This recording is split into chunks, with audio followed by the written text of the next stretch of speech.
আজকে যারা বলেছে যে বৃষ্টি হবে, যদি না হয় তাদেরকে পুরো গুলি করে দেবো একদম। যে বৃষ্টি হলে ভিজবো, ময়ূরের মতন পেখম মেলবো। এই রে, এইসব বলেছি আমি। এই গাছটা পড়লো, এই ধাপাস আমাদের তিনজনের ভালোভাবেই হয়ে যাবে। একটুখানি মোচার কি হবে? আমার রাঙালু প্ল্যান্ট কত বড় হয়ে গেছে। এর আগে অ্যাকোরিয়ামে দিয়েছিলাম, অ্যাকোরিয়ামে ঠিকঠাক গ্রো করেনি, সেই জন্য এখন ফিশ পন্ডে দেব। বলো মা, তোমার হাজবেন্ডের ব্যাপারে কি বলতে চাইছিলে? তোর মতন নাকি তোর বাবা? এই রে, 10 টাকা না 15 টাকা? দেখি দেখি দেখি। এখন আর এই রে, আগে ছোটবেলায় গাড়ি দেখলেই কুলপি, ঘন্টা বাজলেই দৌড়াতো, ও মা কুলপি খাবো। হ্যালো, ওয়েলকাম টু কুনাল পাত্র ভ্লগস। কেমন আছো সবাই? আশা করছি সবাই ভালো আছো। আজকে সোমবার, তাই বাবা বাড়িতে অনেকটা হাসি মজা করে সারাদিন কাটানো হবে।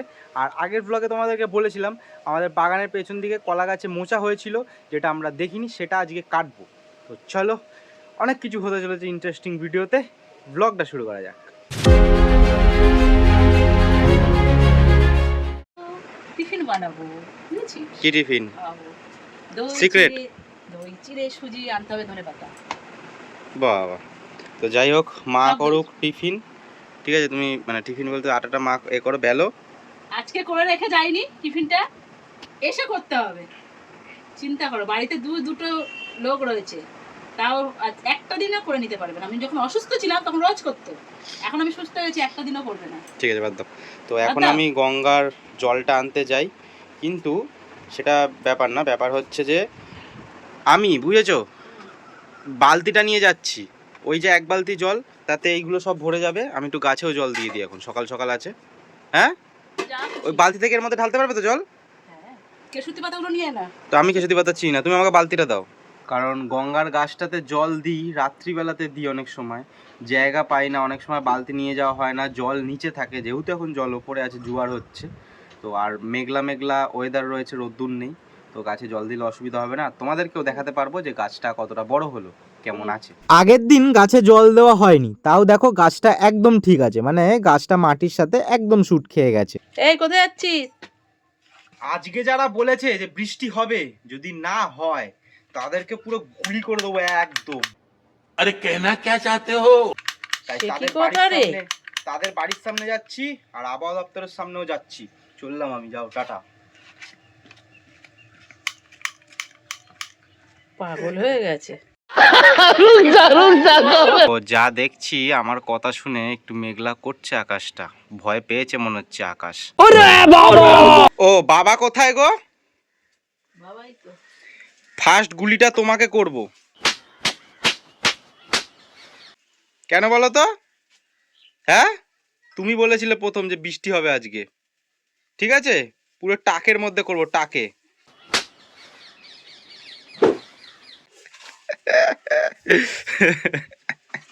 কি হয়েছে? एकदम इन्होंने वक्त बदल दिया, जज्बात बदल दिए, जिंदगी बदल दी। কি এটা? ওইসব দিয়ে হবে না, দেখছো তো? হ্যাঁ, দেখছো? এই মেঘলা দিনে একলা ঘরে থাকে না তো মন, আজকে কি টিফিন করেছো বলে দাও সবাইকে। আমি কোনো কাজে মন নেই, যেহেতু মেঘলা করেছে, খালি আনন্দে নাচছে যে বৃষ্টি হলে ভিজবো, ময়ূরের মতন পেখম মেলবো। এই রে, এইসব বলেছি আমি? হ্যাঁ, কি টিফিন আজকে? তরকারি আর রুটি।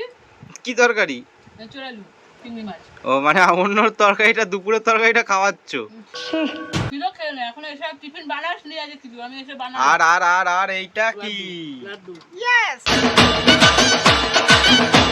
আজকে যদি বৃষ্টি হয় শিওর ভিজবই, মানে আমি তো আছি, জানি অনেকের ইচ্ছাই আছে যে বৃষ্টিতে ভিজবে। হ্যাঁ, কে কে ভিজবে? কে কে ভিজবে? হ্যাঁ, কে কে ভিজবে আমাকে কিন্তু কমেন্ট করে জানিও। আর তোমাদের ওখানেও বৃষ্টি হচ্ছে নাকি সেটাও কমেন্ট করে জানিও। এইবার কাটবো হচ্ছে আজকে থোর আর মোচা। আগের দিনের ব্লগে তোমাদেরকে বলেছিলাম, তো থোর আর মোচা কাটবো। থোরটা কি আজকে কাটবো মা? হ্যাঁ, কাট, জানি না অর্ধেকটা কাট। থোরটা আজকে কাটা হবে কিনা, তাও দেখছি যদি সময় হবে কিনা। কিন্তু মোচাটা আজকে কাটবো। মোচাটা একদম ছোট্ট হয়ে গেছে, আগের দিনে মোচাটা বড় ছিল।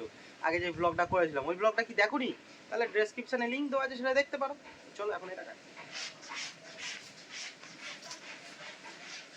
দেখিস গায়ে যেন রস পড়ে না, তাহলে জামায় দাগ লেগে যাবে।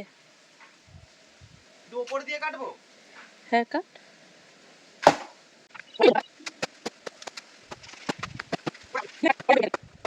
দেখবে হ্যাঁ মা কোন দিকে হেলছে গাছটা। আমি যখন গ্রামের দিকে যেতাম, কৃষ্ণনগর, ফুলিয়া, এরকম কলা বাগান চাষ হয় ওখানে। বললাম না, এই পড়ছে পড়ছে পড়ছে, এই গাছটা পড়লো, এই ধাপাস পড়েছে। কলা গাছ কাটতে এত দেরি হলো? আসলে এদিকে সাপোর্ট রয়েছে না অন্য গাছগুলো। হচ্ছে উঁচু দিক দিয়ে কাটলাম তো ওই জন্য। থোড় আজকে কাটতে হবে না। আগের দিনকে এই জায়গাটা সেই আগের কলা গাছটা বার করতে অসুবিধা হচ্ছিল, কারণ এই জায়গাটা পুরো জঙ্গল ছিল বলে। ও বাবা, একটুখানি নিয়ে আয়, সামনে নিয়ে আয়। এক ফোঁটা হয়ে গেছে দেখ। ও যাই হোক, আমাদের তিনজনের ভালোভাবেই হয়ে যাবে। একটুখানি মোচার কি হবে, কলা যে হয়ে গেছে। আমি আর মা ডিসিশন নিলাম আজকে থোরটা কাটবো না, কারণ থোরটা কাটলে সেই নষ্টই হবে, মোচাটা তো খাবো, তারপর পরের দিন থোর খাবো। আর আজকে টাইমটাও অনেকটা চলে গেছে। আর বাবাকে বলছি যে অনেকক্ষণ ধরে আসো, বাবা বাড়ি আছে কিন্তু নিজের জামা কাপড় কাচ্ছে, এটা ওটা সাইকেলের কাজ করছে, আসছে না। তো তোমাদেরকে আগের ব্লগে বলেছিলাম যে আম গাছটাও টানা দেবো, সেটাও হলো না। পরের দিনকে তাড়াতাড়ি নামবো, নেমে ভাবছি যে আম গাছটাকে একটু টানা দেবো আর থোরটাকেও কাটবো। হ্যাঁ, কারণ অল্প কেটে লাভ নেই, কালকে অনেকটা কাটবি, সবাইকে দিয়ে দেবো। কারণ হচ্ছে হ্যাঁ আগের থোরটা দেখো এই যে পড়ে পড়ে যে পুরোটা নষ্ট হলো। হ্যাঁ, এটাও নষ্ট হলো, যে গাছটা কেটে দিলে কি আমি সবাইকে দিয়ে দিতে পারবো। কাউকেই দেওয়া হলো না, আমরা তো খেলামই না, এক কুচো সেই নিয়ে গেছিলাম, একটু খেয়েছিলাম, কাউকে দেওয়া হলো না। ওটা কালকে পুরো কাটবো, কেটে সবাইকে দেওয়াও হবে, আবার আমরা খেতেও পারবো। এই দেখো আমার রাঙালু প্ল্যান্ট কত বড় হয়ে গেছে। এর আগে অ্যাকোরিয়ামে দিয়েছিলাম, অ্যাকোরিয়ামে ঠিকঠাক গ্রো করেনি, সেই জন্য এখন ফিশ পন্ডে দেবো, কারণ ওখানে লাইটিং পাচ্ছে না ঠিকঠাকভাবে, লাইট না পেলে তো গাছ বড় হবে না। তো সেই জন্য ফিশ পন্ডে দেবো। ফিশ পন্ডে একদম ন্যাচারাল ওয়েদার, ন্যাচারাল এনভায়রনমেন্ট, সেজন্য অসুবিধা হবে না। অ্যাকোরিয়ামে কেমন হয়ে গেছিল, কিন্তু বাইরে কি সুন্দর হয়েছে। কিভাবে দেবো দেখো, এই দেখো এইখানে দেখো, এই যে এই উডটাকে নিয়ে এসেছি, এই উডের মধ্যে এরকম ভাঁজ রয়েছে, এই ভাঁজের মধ্যে এটাকে দিয়ে দেবো। এইবার হচ্ছে এটাকে দেবো, চলো। তো এই আইডিয়াটা কেমন অবশ্যই জানিও।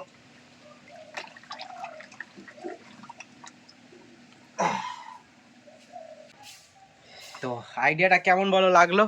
ভাবলাম যে অনেকেই তো আছো যারা মাছ ভালোবাসো, আমার চ্যানেলে আছো, তো কেমন লাগলো আইডিয়াটা প্লিজ জানিও। আবার ওদের তো তুই হাঁপাচ্ছিস আর ঘামছিস।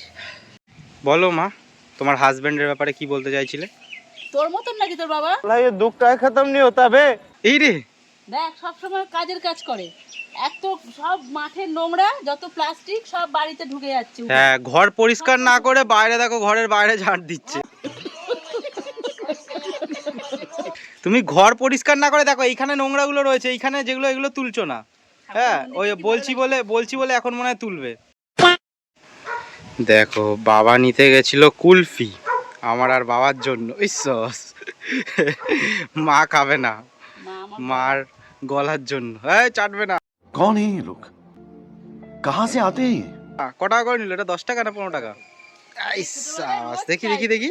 এখন আর अरे कहना क्या चाहते हो? ইরে, তাও তোমার একটা ছবি তুলে দিলাম ভাবে। বাবার ছেলে যেটা কুলপি খাচ্ছে। আগে ছোটবেলায় গাড়ি দেখলেই কুলপি, ঘন্টা বাজলেই দৌড়াতো, ও মা কুলপি খাবো। একদিনকে গেছিলাম, অনেক দিন বাদে কুলপি খেলি। পুরে গেছিলাম, সেদিনকে খেয়েছিলাম আমি, সোহম আর কৌশিক, তিনি ওই কুলপিটা হেভি সুন্দর করেছিল। তো ওই ছেলে, ওই লোকটাকে চেনা শোনা। হ্যাঁ এটা খারাপ? গরমে একটা করে কুলফি মোটামুটি খেতে লাগে, এটা অনেকদিন বাদে খাচ্ছি। আবার বাবা দুপুরে খাওয়া দাওয়ার পরে পাঁচু গোপালটাকে পালিশ করছে, লেপে দিচ্ছে যেটাকে বলে, কারণ দুদিন অন্তর অন্তরই এত গরম পড়েছে, আর পলি মাটি যেহেতু নোনা ধরে যায় তাড়াতাড়ি, খুব তাড়াতাড়ি নোনা ধরে যাচ্ছে, ফলে সেই চকলা চকলা উঠে যায়, যেমন ওরকম হচ্ছে যে দেখ এই পাঁচিলে যেমন চকলা মতন উঠে গেছে, ওরকম ঠাকুরের গায়ে, মাথায়, মুখে সব চকলা বেরিয়ে যাচ্ছে। তো সেই জন্য প্রত্যেক সপ্তাহে করতে হয়েছে, এর আগে তেমন হতো না, এই গরমের জন্যই মনে হয় হচ্ছে। তাও এইটা কিন্তু মানে এতটা অবধি কিন্তু ভিত, তার উপরে মানে মাটি আছে ভেতরে, তো তাও হচ্ছে কেন জানি না। আজকের ব্লগ এখানেই শেষ করলাম, দেখা হচ্ছে নেক্সট ভিডিওতে। সবাই ভালো থেকো, সুস্থ থেকো, আর আজকের ব্লগটা কেমন লাগলো কমেন্ট করে জানাতে অবশ্যই ভুলো না। আর যারা নতুন দেখছো ভিডিওটা, চ্যানেলটা সাবস্ক্রাইব করতে ভুলো না। টাটা সবাইকে, টেক কেয়ার।